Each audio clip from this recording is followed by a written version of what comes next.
the Gary Sinise Foundation that are serving all these communities.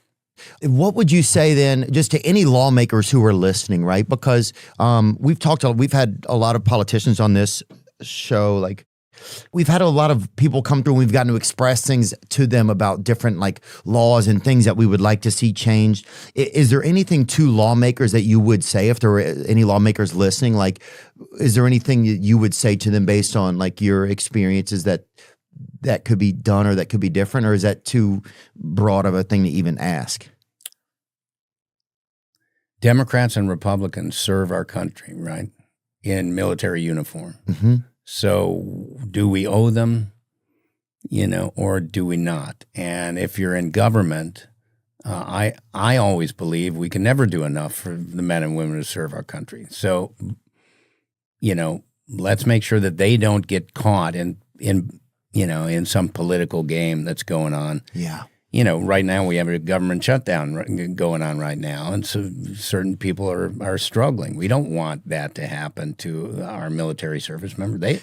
They're going to serve no matter what, right? And the stress of that, knowing the government's shut down, that has to feel weird for some of them, especially some of the older ones who are going to VA, like wondering if in a month they're still going to be able to get, if the place they're going to or that they're getting housing from is still going to be available. It could just be a fear, the stress of so much of that is crazy. That's exactly right. When we don't want them to fall through the cracks because of some political thing that's happening. So, and that's a political kickball that they use, and it has real life, what word am I looking for? Consequences. Yeah. Thank you, sir. You're absolutely right. Here it says on Perplexity, it says the government shutdown in 2025 has had a significant impact on veteran affairs, although most vets, benefits, and core services continue. About 37,000 Department of VA employees are furloughed or working without pay, affecting certain services and programs. Critical services that have been suspended or halted include the GI Bill hotline, which assists over 900,000 veterans, was shut down. 56 regional VA benefits offices are closed to the public. So I'm not sure how factual some of this is, but even just the fear of this, say if I'm someone who's looking online and I'm a veteran, the fear and stress caused by this is a lot. I know there are things going on. For example, a lot of times when I want to go to a military base, right, and I have a foundation that provides uplifting events on military bases all across the country and overseas. And many times I will look at my calendar, which we're doing right now, and I'll figure out when I can be in different areas of the country, and then I'll call up the general or the colonel and say, would you like us to come and lift up the base with some entertainment and that kind of thing. And, 9 times out of 10, they're, if the date's available and they don't have something else going on, they'll want me to come.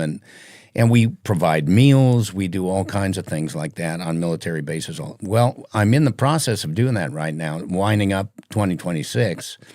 And a lot of the bases that I'm reaching out to are saying, we got a lot of people furloughed right now, so we can't make any decisions, but, we're hoping that, this is going to stop.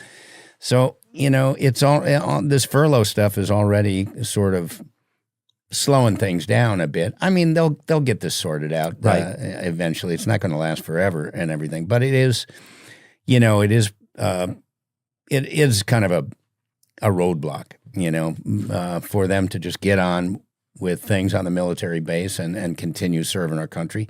And part of what I do is everything at my foundation is all about the heartbeat of everything we do. I say this, is lifting people up. It's making them feel important, making them feel that they're not forgotten, that we appreciate what they're doing.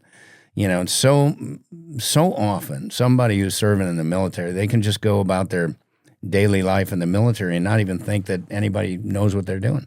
Yeah. And I've found that my role as an entertainer and somebody who can interact with them on military bases and, talk to the leaders and all that kind of stuff is to kind of let people know what they do. And I go to these military bases all the time. I've been to hundreds of them. And I go there and then I come back and I talk to people like you, Theo, and I tell people what I see.